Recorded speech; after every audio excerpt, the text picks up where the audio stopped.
Hey, what's up there, YouTubers? It's me again, Brian, aka Gamer55551, and I am back with a My 2 Cent video for this week, for the week of September 21st to the 26th. There won't be any video review for this week. It's usually the end of the month, and I usually use that one day at the end of the month to maybe catch up to some stuff around my condo here and there, or other stuff that I need to do, so you won't see any video review for this week and all. But anyway, we got 4 stories to cover, including the State of Play that happened this week, and I will say for Sony State of Play, this one actually was pretty good to a certain extent though. Square Enix making a comment about basically the game key cards and their response to it, and then of course we had basically Capcom in a way kind of weighed in and kind of excuse me, threw certain things off though. It changed to Nintendo's customer service and all, which has which hasn't gone over well with everybody depending on who you're asking and everything. And of course, Resident Evil 9 to be exact though, which not only did we get supposedly footage emerging of it running on the Switch 2, but we're also learning the possibility that it could be cheaper than the other versions when the game comes out and all. If you're interested in where I got the source of these information, links will be in the description of this video down below, assuming you're watching this either on YouTube or Patreon, along with timestamps as well if there are certain parts of this video you wish to skip to and all. But before we get started, I like to do what I like to call the quick My 2 Cent.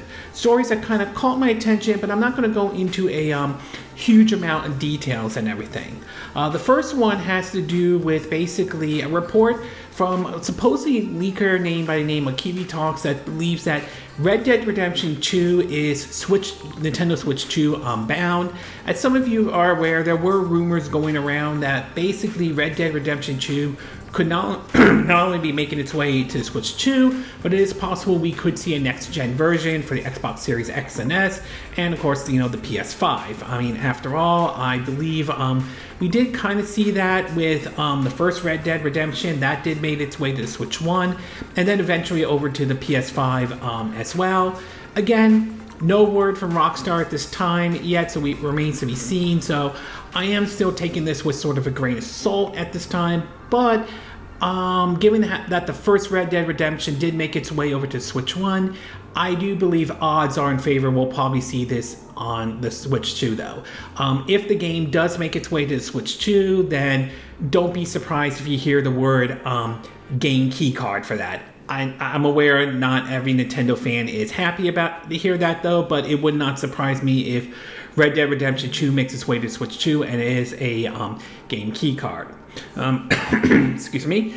We also learned that a article from Go Nintendo is reporting on Bloomberg supposedly making discussions on the possibility that third-party sales are struggling on the Nintendo Switch 2, despite the Switch 2 system as a whole seems to be doing very well.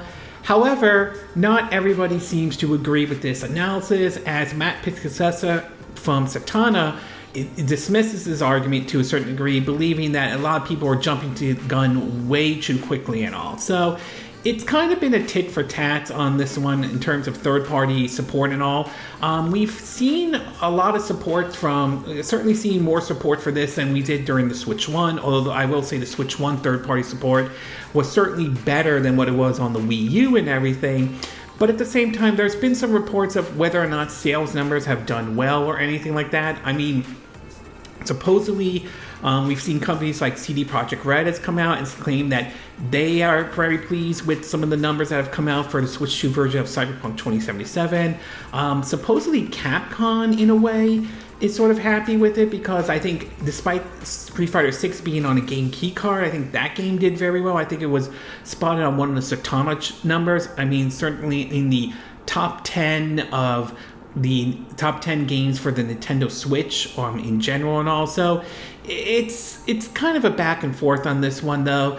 If I had to lean which one I tend to believe in the most, I would say I'm more geared towards Matt Pizzasella from Satana, since he tends to be more crunching in the numbers, so I tend to lean more towards his mindset on this one as well.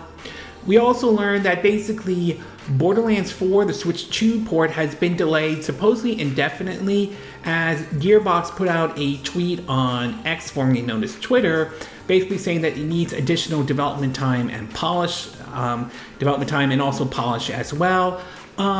There has been some reports that the game has been struggling on the Switch 2 and all. There have been some reports saying that the frame rate has dipped below like 20 frames per second or even lower and all, which is a possibility. I haven't tried the game out, so I don't know 100% for certain. But at the same time, I can't help but feel that one of the reasons Gearbox is doing this is for two reasons, though. One has to do with the fact that the game was launched on the PS5, Xbox Series S and X, and PC, and there have been numerous reports of just how bad that port was and all in terms of certain issues here and there, including the frame rate. And the other reason I do think is because I think 2K doesn't want to go through another situation, as we saw what happened supposedly last week with Randy Pitchford went on X, one known as Twitter, tried to explain the situation regarding the PC version and ended up adding more fuel to the fire. Then again, Randy Pitchford has a history of putting his foot in his mouth, so I think those two may have been some of the reasons why the Switch 2 version has been delayed. Now, whether or not it gets released next year, that remains to be seen, to be exact. I'm hoping it is, but I also can see why some folks might see that as another Alien Colonial Marines type situation, which for those who don't remember, that game was announced for the 360. That game was launched on the 360, the PS3, and it was supposedly coming to the Wii U. But after the backlash the 360 and PS3 gotten in with the whole, Gearbox not stealing money from Sega to make Borderlands 2,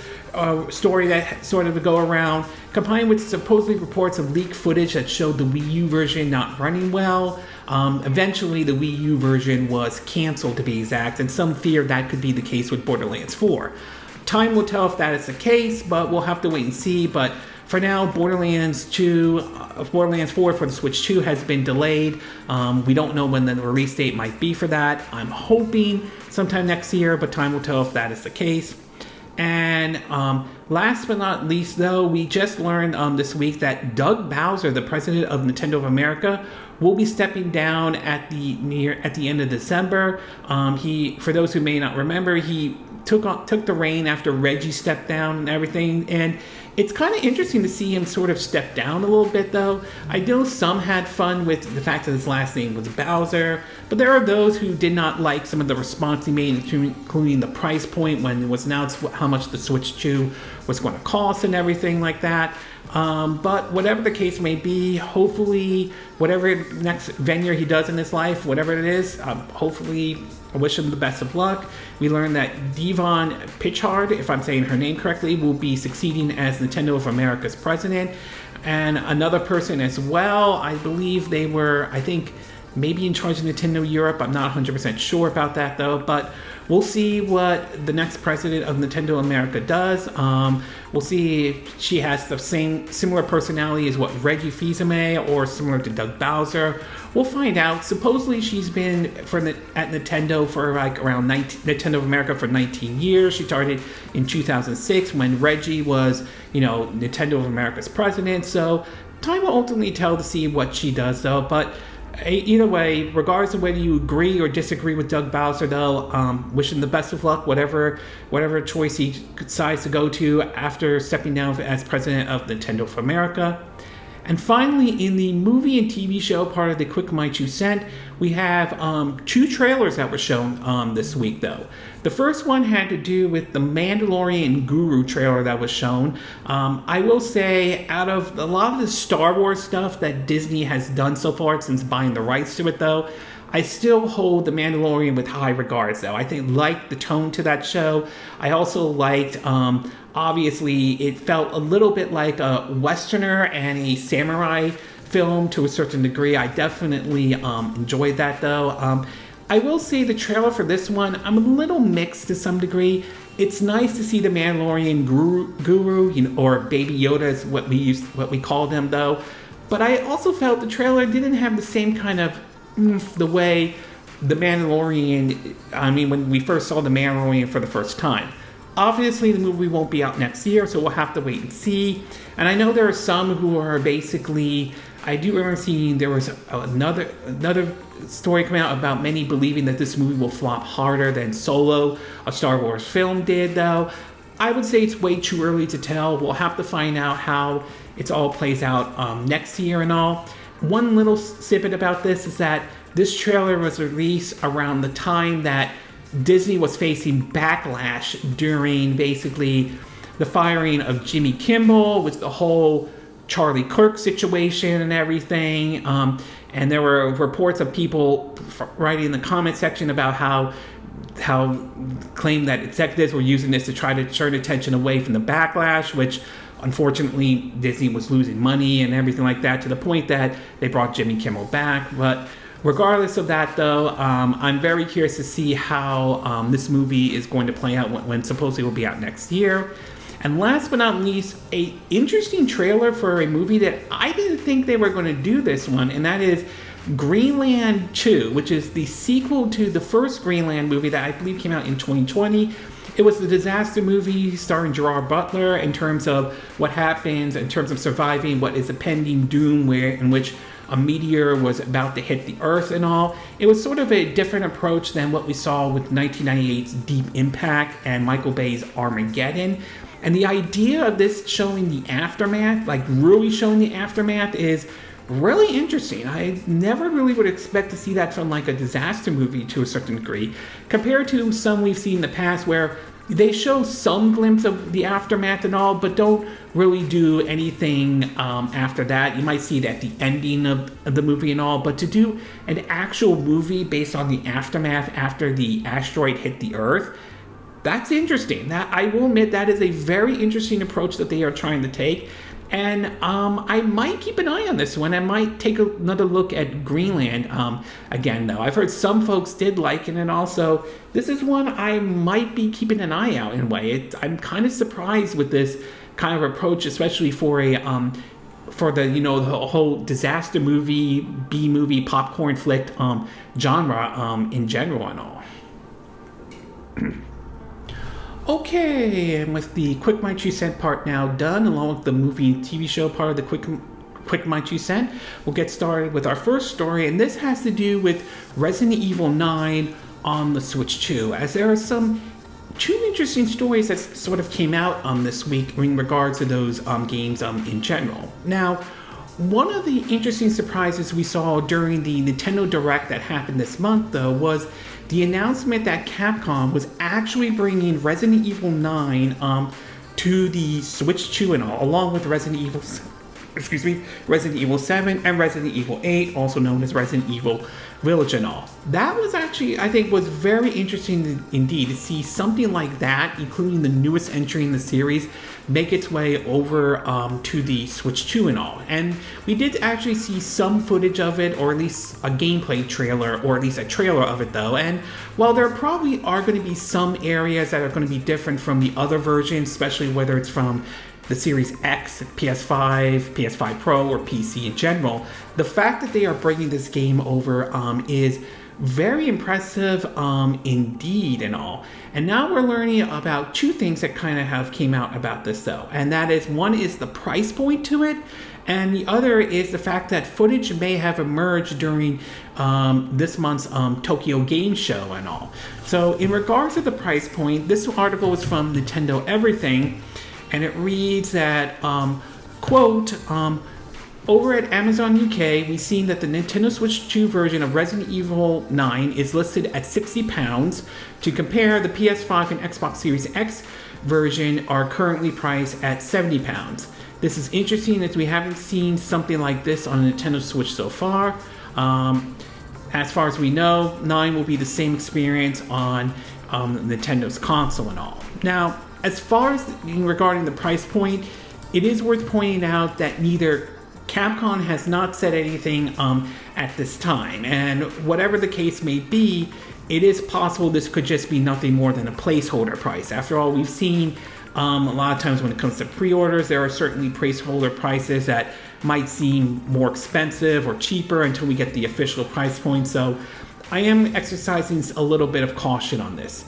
But at the same time, it is possible. There is the possibility that 9 on the Switch 2, Resident Evil 9, could be cheaper than the other versions. And there are certainly some factors that I could see that happening that I've heard of. Some could be that the graphics are going to be maybe not on the same scale as the other versions, which is, I wouldn't be surprised about that as well. To the fact that it is, and supposedly we've been hearing about this, and this wouldn't surprise me, that it's going to be on a game key card, which it's possible that could be another factor, although we've seen other games on game key cards that are at the same price as like what we're seeing with like the $70 price tag and all. So that certainly is a possibility, and that would be very, very interesting if that turns out to be true, that the fact that the Switch 2 version could be cheaper than the other versions. That would be interesting if that does happen. Obviously, we have to wait to hear from Capcom, but I would not rule out the possibility it could be cheaper on the Switch 2. There is that possibility. The other thing to point out is that we apparently now have some footage that was leaked out. Supposedly someone posted it on X, formerly known as Twitter and all, and if this is how the game looks and runs, then yeah, I mean the Switch 2 version may not be terrible or anything like that. Anyway, in the article from Nintendo Life, it reads that this one points out they have footage for the Switch 2 version via handheld mode, highlighted by Stealth 40K on X. The demo itself may be pretty familiar since it's already been showcased elsewhere on the platforms. As such, some of the visual downgrades might seem quite apparent for you from this footage. To be honest though, it looks pretty spectacular. Otherwise, practical when you get into the proper gameplay and see how effective the environment lighting is. You notice that too. It confirmed the Resident Evil 9 will be playable entirely in first person or third person. So if you're a fan of developers' recent mainline entry like Resident Evil 7, Resident Evil Village, the first person might be the way to go. For those who prefer RE2, RE4, third person could be a better option as well. The person wrote on Stealth wrote on X, Resident Evil 9 Switch 2 gameplay from Tokyo Game Show. Hands-on impression has been very positive. The Switch 2 port is very good.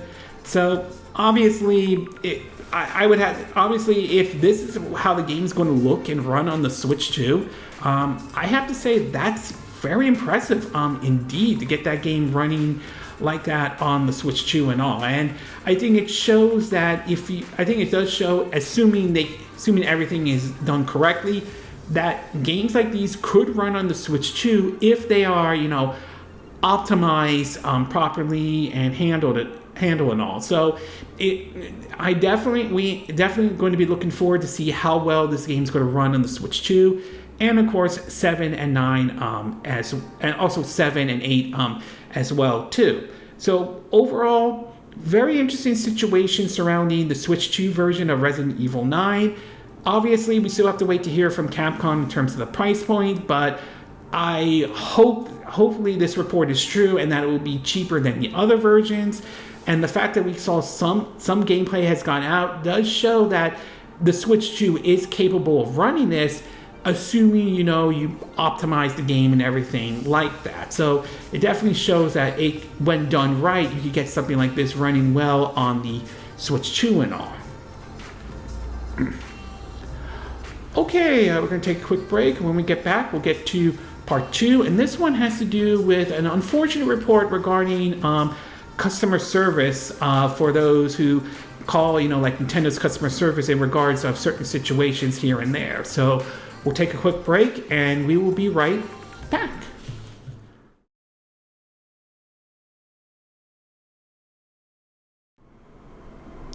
Okay, and we are back with part 2 of my 2 cent video for this week. And for this one, I want to take a look at a recent report that has come out in regarding Nintendo's customer service. Now, obviously, though, when it comes to customer service, sometimes people have either like what they do or don't like what they do, to be exact. And some of it depends on how the company handles their stuff and all. And either way, some folks, like I said, it goes both ways, to be exact. So to hear this report that Nintendo was basically outsourcing its customer service, I can see why not everybody is sort of a fan of this approach and everything like that. To outsource it, have other folks handle like something that could have been like handled over here, and also it's a very troublesome situation. What makes it kind of troublesome for some folks who look at this is that this is coming off the heels of the Switch 2's launch, and that has certainly, and so to do it around this time is, well, I can see why some people are going to be upset about this. Anyway, in an article from GameSpot, it reads that just before the holiday rush comes to a head, Nintendo of America will reportedly start outsourcing customer service support in October.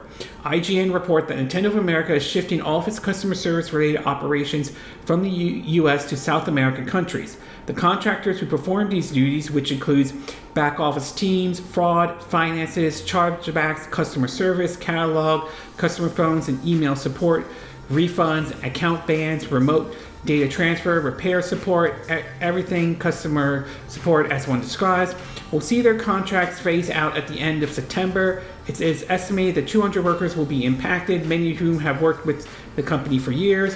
One contractor said that while there are still few people running these operations on site, it's all going away. According to the contractor, IGN spoke on the condition of anonymity. Nintendo of America didn't provide any communication on the decision. However, as their employees come to an end, the contractors must still help train the new hires before leaving their roles. This, along with the language barrier, has created frustration for everyone, the contractor says. As a result, workers being let go fear that the quality of Nintendo America customer service will suffer in the long term. Contractor says Nintendo America's decision has already been produced a noticeable increase in irate or belligerent customers, with one person saying they're seeing customers use racial slurs towards agents and all. Now, it's worth pointing out, though, the article also points out that Nintendo of America has responded to basically what IGN has reported. This is what Nintendo of America is saying. They're saying, and I quote, "While we have nothing to announce about our internal business activities, the claims shared with IGN includes inaccurate information. At Nintendo of America, we are extremely thankful to have the partner with several companies and their talented contractors over the years to deliver high-quality customer service experience. We continue to evolve and expand our customer service model with external partners that have deep experience in all these markets we serve across America. This approach allows us to support the full scope of our customer service mission in both North America and our growing Latin America market, and better scale to seasonal needs for consistent support.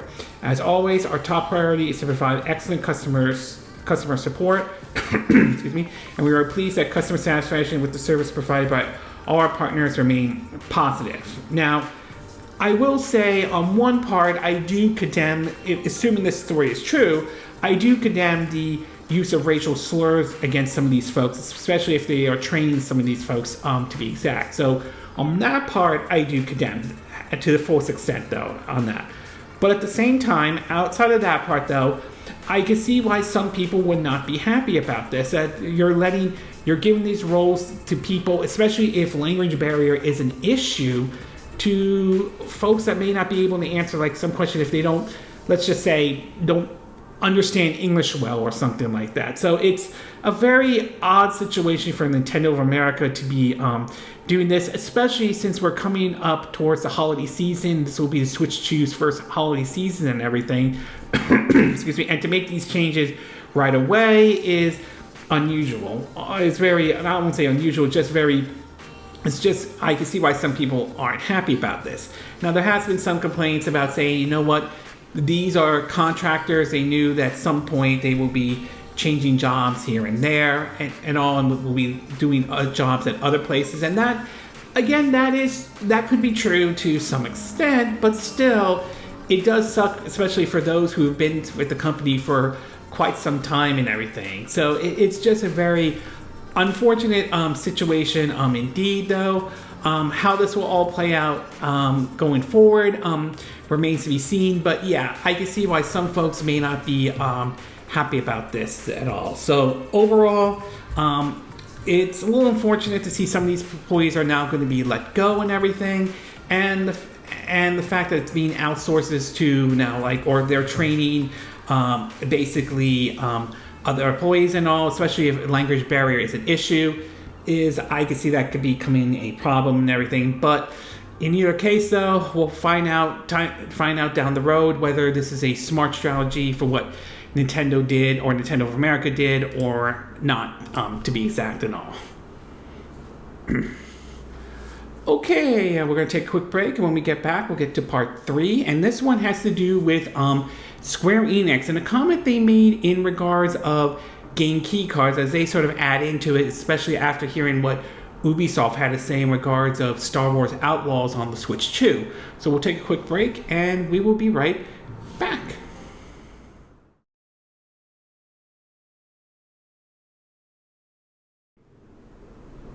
Okay, and we are back with part 3 of my 2 cent video, and for this one, we're going to be taking a look at a comment that both Square Enix and Capcom recently made in regards of the Switch 2 game key cards and all. Now, I'm sure by now most of have heard about the game key cards on the Nintendo Switch 2. It's considered, depending on who you're asking, is sort of considered to be controversial and all. The idea is that when you insert the card, it's not the actual game, it's that you download it from like a server and all. And there have been some folks who do not like that in general when compared to Cyberpunk 2077 and of course Room Factory Guardian of Azusa games that have the full game in the 64GB cartridges though.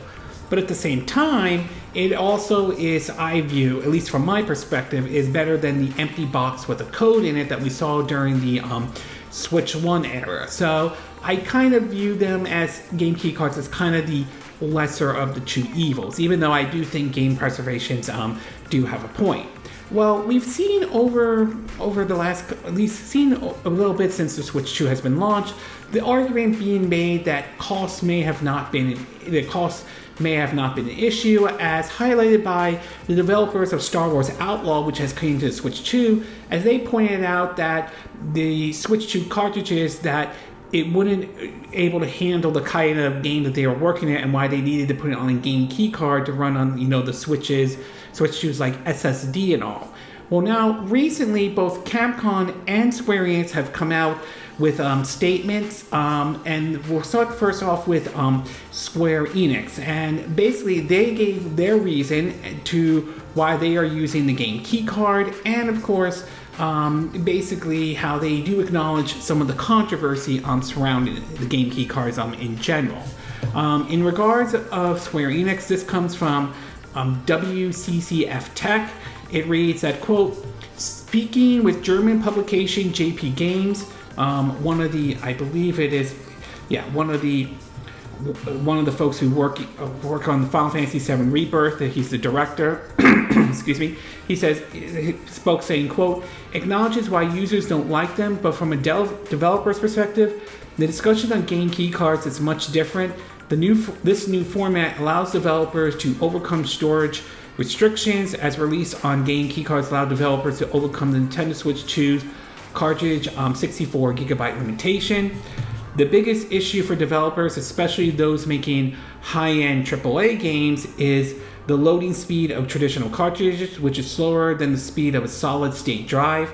By releasing games on Nintendo Switch in this semi-download format, developers can leverage the fast loading speed of the console's internal storage, allowing them to release their AA games on the Switch on the system. While acknowledging how users may not like Nintendo Switch 2 game key cards, the Final Fantasy VII Rebirth director hopes that in time they will come to like them and accept them as part of the culture of gaming of the system. Not only using them optional for developers, but also allow studios to release high experience games that they may not have hit the system without them. Do I think he's right to some degree?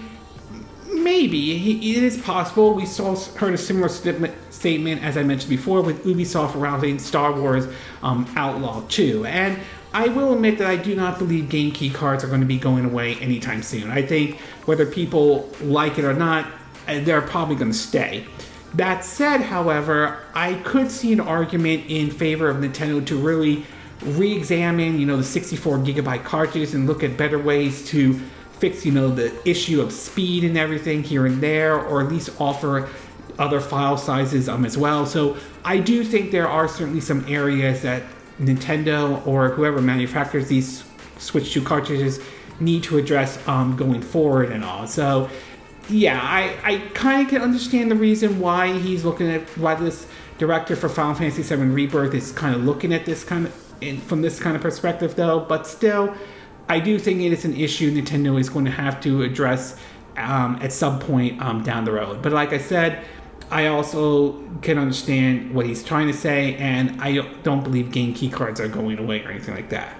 So while the Square Enix has said this, someone from Capcom did basically made a statement as well, and well, let's just say, at least from my view, this adds more fuel to the fire in regards to why not everybody out there is a fan of the game key cards situation. From an article from Nintendo Life, it reads that, quote, in an interview with VGC, Resident Evil 9 director has simply contradicted this viewpoint when asked about the decision to utilize game keys cards, though, in response to what the director of Final Fantasy VII Remake basically said. And this is what this person said. Quote, it's not a development decision for us, it's more of a sales strategy decision, which kind of throws more into the argument that it's a cost issue and everything. And this just, I would say, adds more to why not everybody is a fan of the game key card situation indeed, though. Now, obviously, the article points out that there's been no confirmation at this time that Resident Evil 9 will be running on a game key card, but I would say if I were a betting man, as I mentioned before, as I talked about Resident Evil 9, if I were a betting man, I would point to that's going to be on a game key card. No matter how you look at it, though, it will be on a game key card in general, though. So, again, two interesting points indeed. One from Capcom, which I think just adds more fuel to the fire for those who are not a fan of game key cards. And one from Square Enix, which I think does make maybe some valid points to it, though, but I do think that it does raise issues about the 64 gigabyte file size, and perhaps something Nintendo is going to have to somehow address at some point down the road. So overall, two interesting points in regards of the game key cards, but it all circles back to the fact that whether you agree with what the developer said or not, the controversy surrounding game key cards are not going to go away, though. There are those who simply will not buy the Switch 2 version because of the game key cards. And then there are those who, like me, who are, let's just say, are annoyed about it, but not really losing a huge amount of sleep over it and everything. So, but at least that's how I'm seeing it in general and all. Okay, we're going to take a quick break, and when we get back, we'll get to our fourth and final part, and this one has to do with my thoughts on the state of play that Sony had this week. So we'll take a quick break, and we will be right back.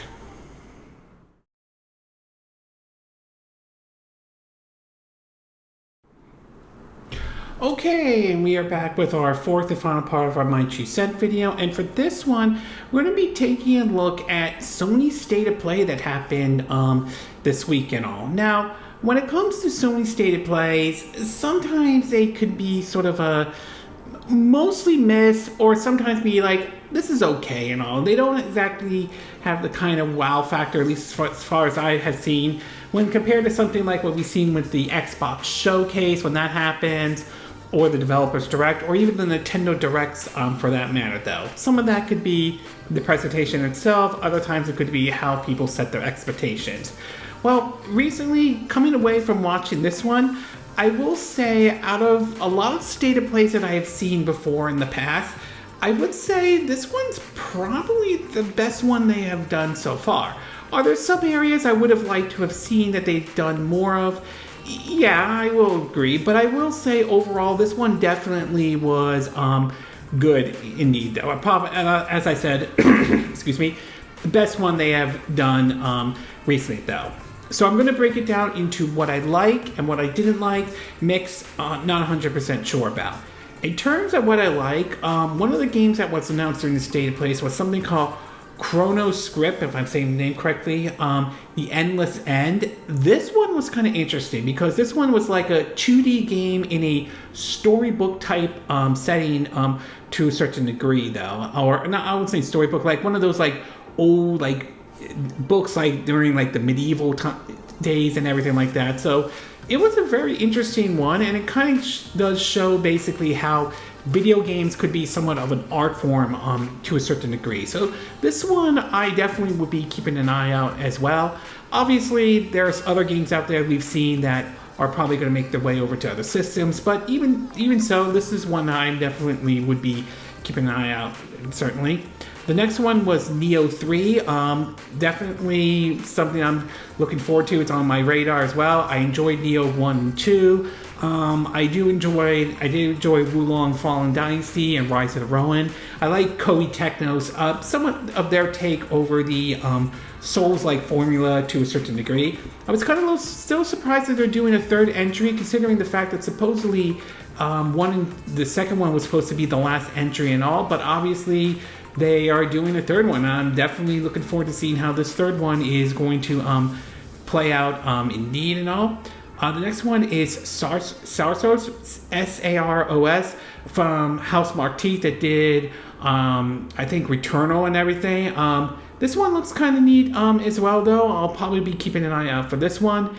Another thing they showed was Code Vein 2. I mean, that one looks nice. Obviously, it is a multiplayer title, but nevertheless, another take on the Souls-like formula from Bandai Namco. The other one they showed up was Crimson Desert. This is one I'm also keeping an eye out as well. Obviously, outside of it being a multi-platform release, though, the fact that this is supposedly done by some of the folks who did the Witcher series, and that certainly is what caught my attention indeed. So it's definitely one I will be keeping an eye out on this one as well. And last but not least, closing out the State of Play, we finally got a chance to see some gameplay footage of the Wolverine game that Insomniac Games has been working on. This one has, a lot of people have been wondering what was going on with this game ever since it was originally announced a couple years ago and all, and many were kind of worried about it, but it's pretty clear that they are moving ahead with it, and judging from what we've seen so far, it's clear they're aiming for an M-rated for this one, to be exact. So certainly nice indeed, and definitely one on my radar that I will definitely be keeping an eye out for. I do like the Spider-Man games that Insomniac has done, so I'm very curious to see how the Wolverine one is going to play and everything. As far as what I didn't like, mixed, not 100% sure about. I will say the one biggest disappointment I have is with the God of War 20th anniversary, and they celebrated by showing off a DualSense controller with basically, the God of War skin and everything. And I thought, really? You couldn't do something like maybe announce a new God of War, whether it's that rumored 2D Metroidvania game that's been floating around, to the possibility of the next entry maybe going into Ancient Egypt, which has been rumored for quite some time. But I feel like this is how we're celebrating the 20th anniversary of God of War, with a DualSense controller with a skin. So yeah, a little bit disappointed in terms of the 20th anniversary, at least what was announced here for this State of Play and all. And last but not least, though, I will say that while it is appreciated that we're seeing certainly a lot of the AAA games from like Sony and all, I am a little disappointed that we didn't see more like maybe AA games from Sony. And this has probably been one of my criticisms about Sony this generation, is that they've been, well, outside of focusing maybe a little too much on live services games, but focusing maybe too much on, making that AAA only experience, though. I mean, look at Astrobot, how that won Game of the Year, and that's more, I view more as like a AA type of experience. I would like to see more of those type of games from Sony, especially with on the PS5 and when excuse me, eventually the PS6 comes out and everything. So it's a little bit like really you couldn't show have some AA kind of games from Sony and everything to be shown during this state of play. That would have been nice, at least from my perspective and all. Overall, I would say this is definitely one of Sony's better state of play. It wasn't exactly perfect, but there were certainly a lot of announcements that they made that I did enjoy and all. I thought that was really neat indeed. Obviously, some of them were basically third-party announcements, which is pretty obvious, and we'll probably see some of those third-party games make their way to other systems, whether it's Xbox Series X and S, Switch 2, or PC. But in either case, though, this was definitely one of their better presentations in my book, and I think that is certainly a good thing indeed and all. Okay, this concludes this My 2 Cent video for this week, and again, these are my opinion. What are yours? What are your thoughts about this report about Resident Evil 9 on the Switch 2, though? Do you think the reports about it maybe being cheaper than the other versions could be true in any way? Or do you think it could be false, though? And what about some of the footage that was shown during basically the Tokyo Game Show? Do you have confidence about the Switch 2 version of the game? Or are you going with the other versions, whether it's Xbox Series X and S, PS5 or PS5 Pro, or the PC for that matter? What are your thoughts about this report about Nintendo of America outsourcing its customer service? Do you think this is a smart move on Nintendo of America? Do you think it's a dumb move? Or do you think Nintendo of America was right calling out IGN on this report, claiming that it was inaccurate at all? What are your thoughts about Square Enix's comment in regards of game key cards? Do you believe what they are trying to say and everything like that? Do you think they are right along with what Ubisoft said in regards of Star Wars Outlaw 2 on the Switch 2? Or do you think Capcom said about being a sales strategy, basically adding more fuel to the fire to those who are not a fan of the game key cards in general? And what are your thoughts about this week's Sony State of Play, though? Do you think this was actually a good State of Play and all? Do you think this is the best one they have done so far? Or do you think it was its worst? Were there some games you were happy that they announced? Or were there some games you wish that they announced during the State of Play? Do you agree with what I said in this video? Do you disagree? Do you have a difference of opinion? As always, sound off in the comment section below. Let me know what you think. And if you do like this video, I hope you hit the like button. I would appreciate it. And I hope you do subscribe to my YouTube channel. If you do, make sure you hit the bell icon for notifications of any new videos I put up. Also, feel free to share this video if you want to, and feel free to donate to my channel if you like. You can do it through PayPal Me, Patreon, or Steam Labs. Links will be in the description of this video, assuming you watch this either on YouTube or Patreon. And I will see you again next time when I do another video. Hopefully that'll be soon. Until then, from Southern California, I wish you all a good day then. Bye!